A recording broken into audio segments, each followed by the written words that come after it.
आता याच प्रवाहाला पुढे नेण्याकरता मी विनंती करतो श्रद्धेय स्वामी नित्य ज्ञानानंदजी महाराज जे प्रमुख आहेत रामकृष्ण मिशन भोपाळचे, ते Vivekananda and awakener of India या विषयावरती ते आपल्याशी हिंदीमध्ये संवाद साधतील. जननीं शारदां देवीं रामकृष्णं जगद्गुरुं पादपद्मे तयोः श्रित्वा प्रणमामि मुहुर्मुहुः. नमस्ते यतिराजाय विवेकानंदसूरये सच्चित्सुखस्वरूपाय स्वामिने तापहारिणे. मंचस्थ विराजमान पूज्यपाद श्रीमद स्वामी निखिलेश्वरानंद जी महाराज, स्वामी श्रीकांतानंद जी महाराज, स्वामी सुमनसानंद जी महाराज, स्वामी अनुपमानंद जी महाराज एवं स्वामी ज्ञान गम्यानंद जी महाराज, समुपस्थित पूज्य एवं प्रिय सन्यासी वृंद, मातृमंडली एवं भक्त वृंद, जैसा कि आपने सुना, मेरा वक्तव्य विषय है Swami Vivekananda awakener of India. स्वामी विवेकानंद जी का जो साहित्य है, विवेकानंद साहित्य, उसकी भूमिका में भगिनी निवेदिता लिखती है कि स्वामी विवेकानंद जी की कृतियाँ शास्त्र, गुरु एवं मातृभूमि, इन तीन स्वर लहरियों से निर्मित है. तीन मूल आधार हैं स्वामी विवेकानंद जी के जीवन और वाणी के पीछे. स्वामी विवेकानंद जी का भारत प्रेम अनुपम और अद्वितीय था. भगिनी निवेदिता लिखती है कि भारतवर्ष स्वामी विवेकानंद जी के गंभीरतम आवेग का केंद्र था. उनके हृदय में धड़कता था, उनकी शिराओं में प्रतिध्वनित होता था. भारतवर्ष उनका दिवा का स्वप्न था, निशा का दुस्वप्न था. केवल इतना ही नहीं, वे स्वयं भारतवर्ष बन गए थे. रक्त मांस से बनी भारत प्रतिमा, भारत की आध्यात्मिकता, उसकी पवित्रता, उसकी प्रज्ञा, उसकी शक्ति और उसका स्वप्न, इस सब के प्रतीक पुरुष थे स्वामी विवेकानंद. और वे स्वयं कहा करते थे, आई एम कंडेंस्ड इंडिया, मैं भारतवर्ष का घनीभूत रूप हूँ. जब भगवान श्री रामकृष्ण देव का लीलावसान हो जाता है तो स्वामी विवेकानंद भारत परिक्रमा पर निकलते हैं.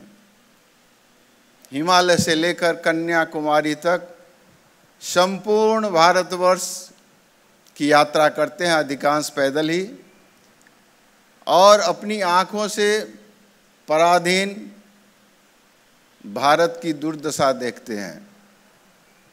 देखकर उनका हृदय व्यथित होता है. भारतवासी किस तरह अनाश्रित और अनाहार में जीवन बिता रहे हैं. पवारी बाबा के उन्होंने दर्शन किए थे. उन्हें लगा कि संपूर्ण भारतवर्ष में कितने पवारी बाबा हैं जो अनाहार में रह रहे हैं, अनाश्रित हैं. उनका हृदय दुख से भर जाता है और अंत में वे माता कन्याकुमारी के मंदिर में प्रवेश करते हैं. जिस स्वामी विवेकानंद जी ने अपने गुरुदेव से समाधि की मांग की थी, वही विवेकानंद का हृदय परिवर्तित हो जाता है. जीवन का उद्देश्य मानो परिवर्तित हो जाता है और माता कन्याकुमारी के मंदिर में प्रवेश कर माँ के सामने साष्टांग प्रणाम करते हैं और कहते हैं कि माँ, मुझे समाधि नहीं चाहिए, मुक्ति नहीं चाहिए, मैं तेरी और तेरे संतानों की सेवा कर सकूं, यही आशीर्वाद चाहिए, शक्ति चाहिए.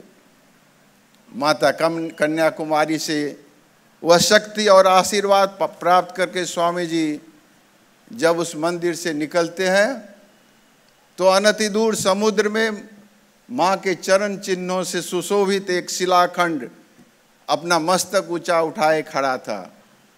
स्वामी जी समुद्र में छलांग लगा देते हैं, तैरते हुए उस शिलाखंड पर जा बैठते हैं और समाधि मग्न हो जाते हैं।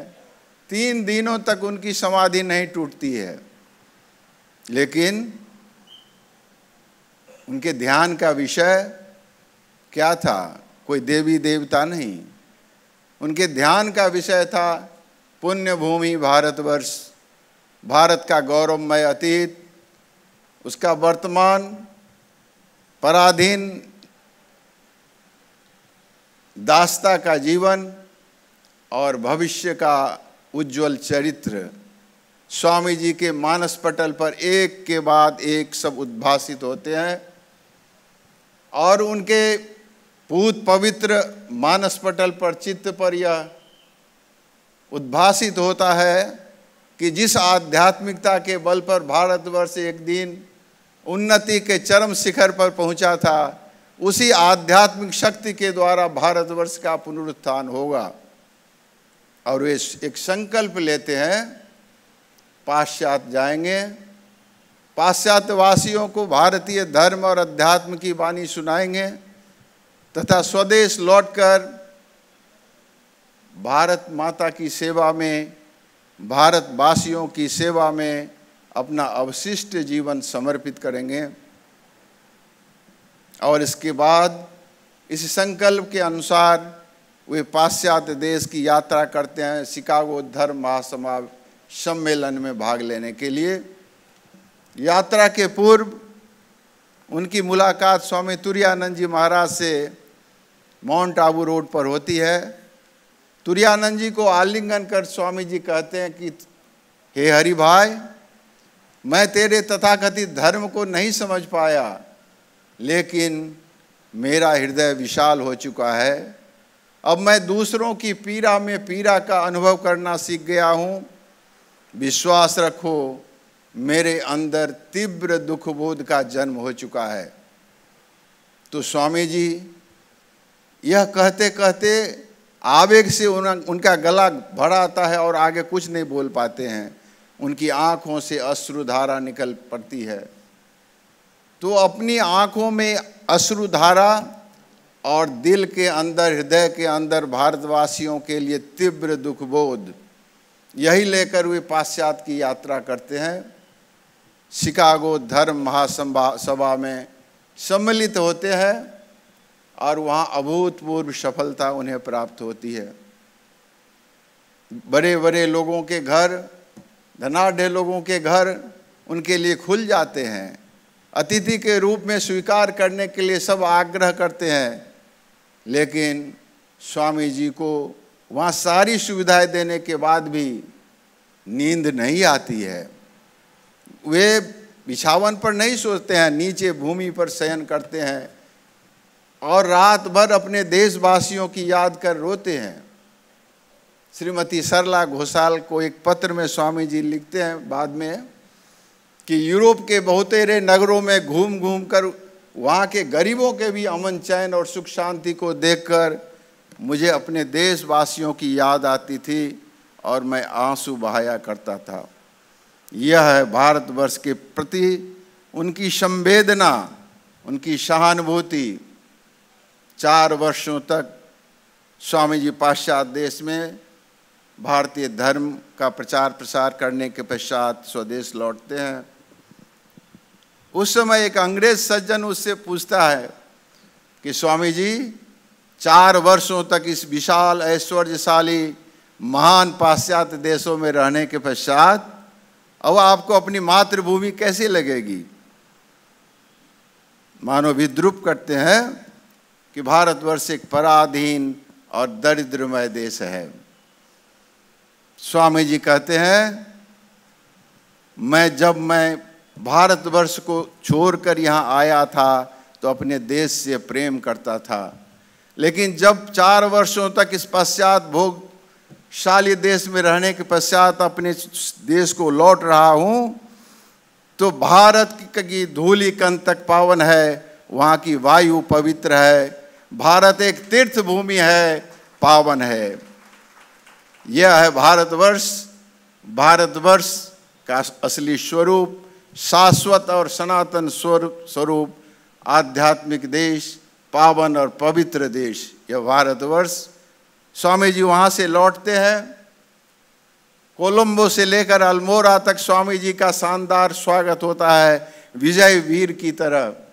और इस अवसर का लाभ उठाकर स्वामी जी अपने अग्निमय वाणी के द्वारा भारतवासियों को जागृत करते हैं। जब स्वामी जी को शिकागो धर्म महासभा में अद्भुत सफलता प्राप्त हुई थी, उसी समय भारत में वह संवाद आया था और भारतवासियों के ऊपर मानो एक वैद्युतिक आघात लगा था, इलेक्ट्रिक शॉक, जो अपने आप को एक गुलाम समझते थे। हीन मनस्यता उनके अंदर आ गई थी। हम कुछ नहीं कर सकते, हमारे अंदर कोई शक्ति नहीं है, हमारी कोई महिमा नहीं है। स्वामी विवेकानंद जी जब भारत की महिमा, भारत की सभ्यता और संस्कृति की महिमा, उसकी महानता जब शिकागो धर्म महासभा में घोषणा करते हैं तो भारतवासियों की नींद खुल जाती है। भारतीय नवजागरण का, एवेकनिंग ऑफ इंडिया जिसको कहते हैं, वहीं सूत्रपात होता है, वहीं उन्मेष होता है। और जब स्वामी जी स्वदेश लौटते हैं तो अपनी अग्निमय वाणी के द्वारा भारतवासियों को पुनः जागृत करते हैं, उन्हें अपने आदर्श की याद दिलाते हैं कि हे भारत, भूलना नहीं कि तुम्हारे नारी जाति का आदर्श सीता, सावित्री, दमयंती है।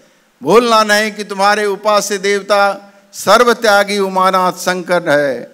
भूलना नहीं कि तुम्हारा विवाह, तुम्हारा धन, तुम्हारा यौवन इंद्रिय सुख, व्यक्तिगत सुख के लिए नहीं है।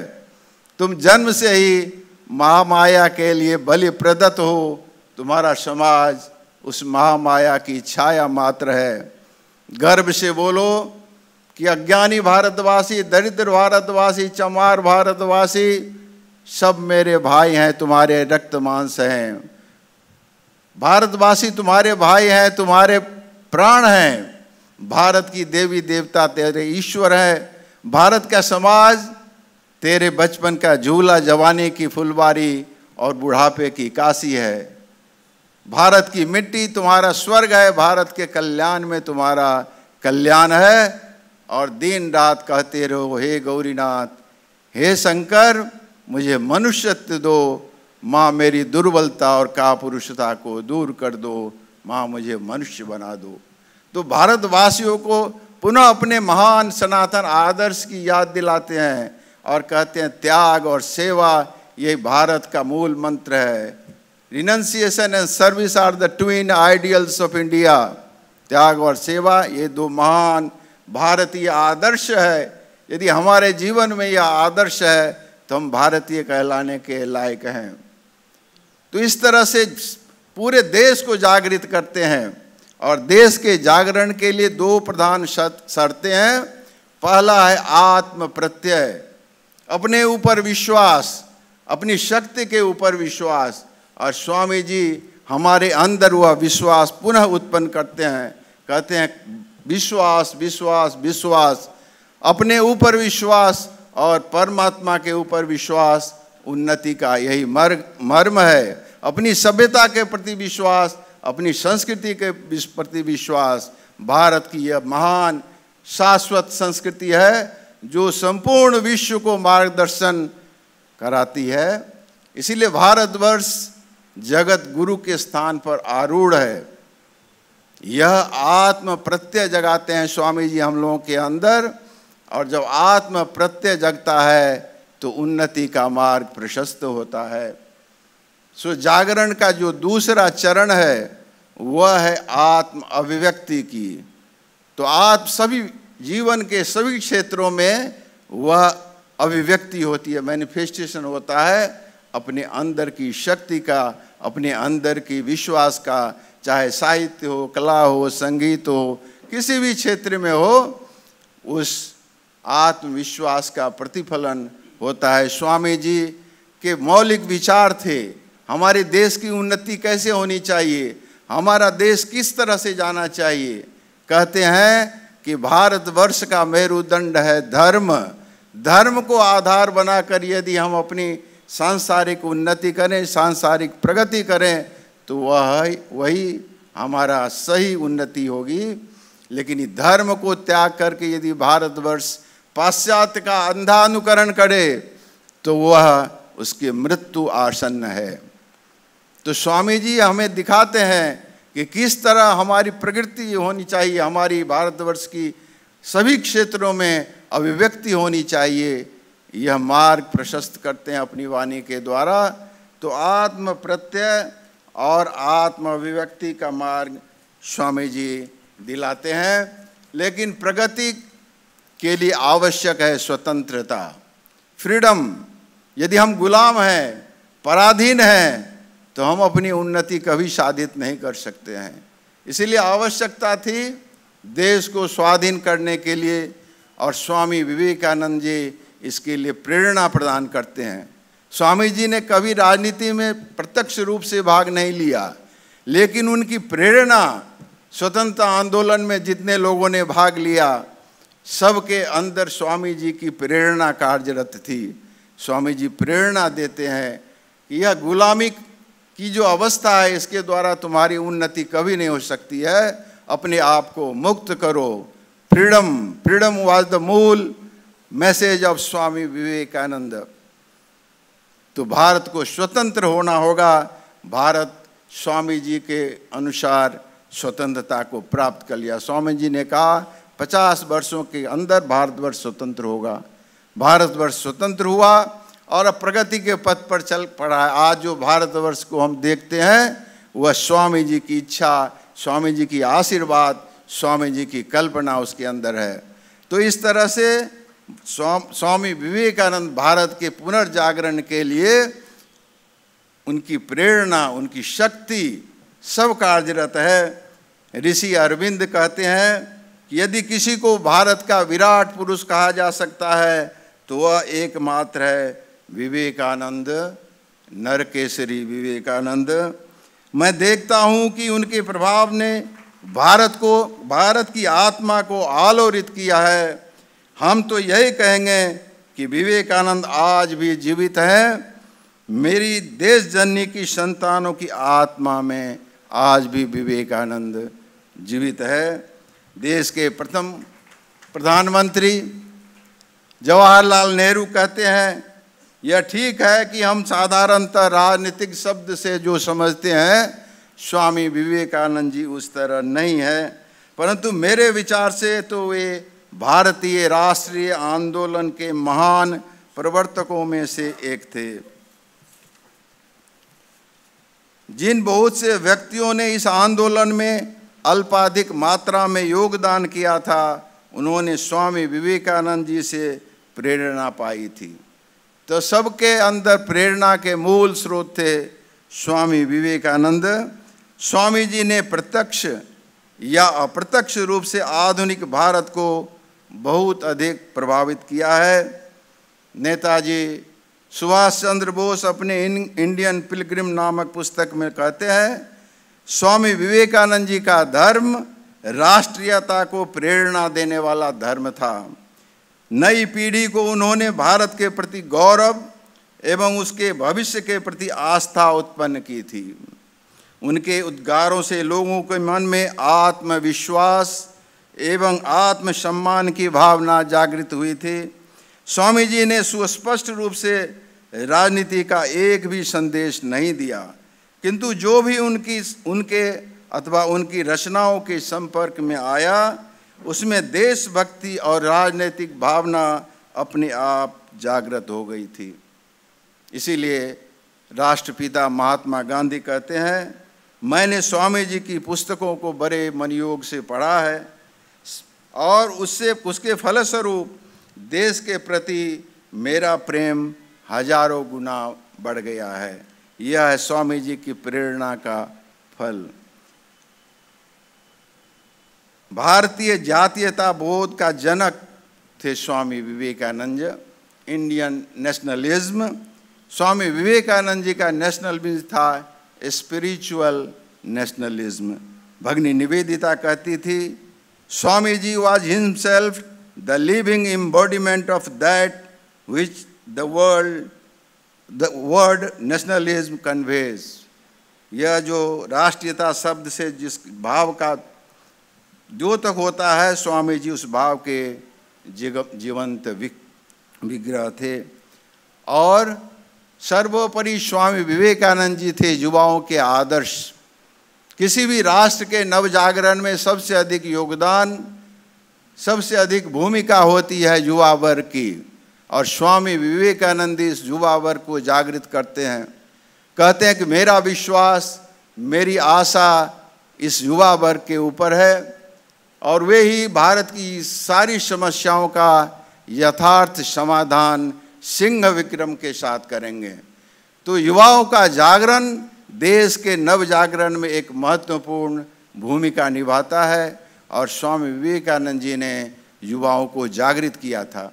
स्वामी विवेकानंद जी के व्याख्यान में अधिकांश श्रोता युवक आते थे। उनकी जो पत्रावली है, उनके जो वार्तालाप है, उसमें अधिकांश युवा वर्ग ही है। स्वामी विवेकानंद जी ने अधिकांश पत्र युवाओं को ही लिखा है।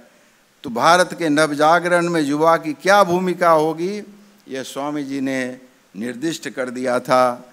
भावी भारत के संबंध में स्वामी विवेकानंद जी की एक सुस्पष्ट धारणा थी कि भावी भारत में धर्म और विज्ञान का, अभ्युदय और निःश्रेयस का अपूर्व समन्वय हो, नारी जाति और जनसाधारण का कल्याण हो, उत्थान हो, और सर्वत्र सुख शांति विराज करे।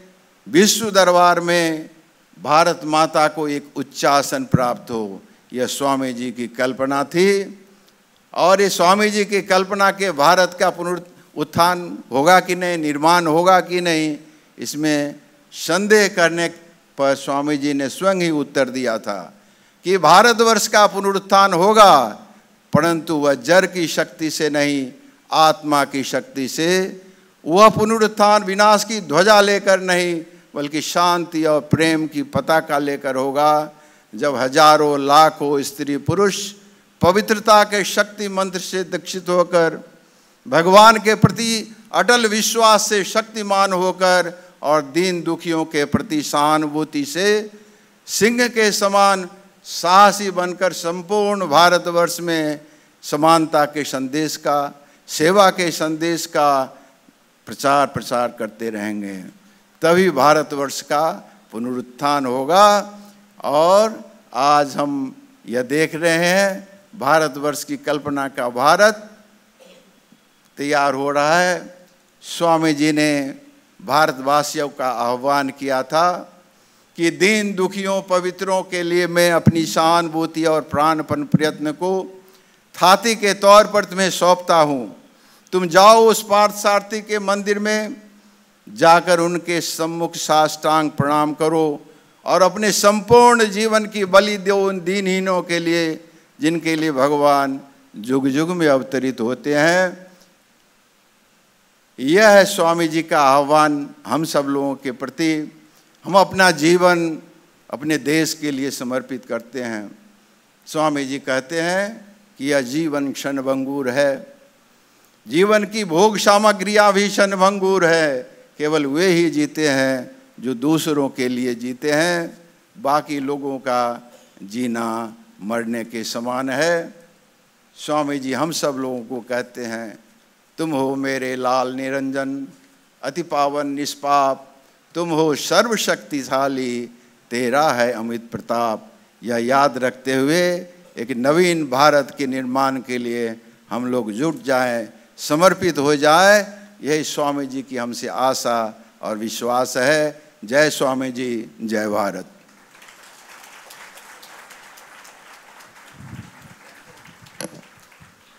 बहुत बहुत धन्यवाद श्रद्धेय स्वामी नित्य ज्ञानानंद जी महाराज. महाराजांनी स्वामीजींचं साहित्य कसं आज सर्व संपूर्ण भारतामध्ये एक स्फूर्ती प्रदान करत आहे, चैतन्य प्रदान करत आहे आणि भारत कसं प्रगतीवरती अग्रेसर होत आहे, फार सुंदर पद्धतीने आपल्यासमोर मांडलं.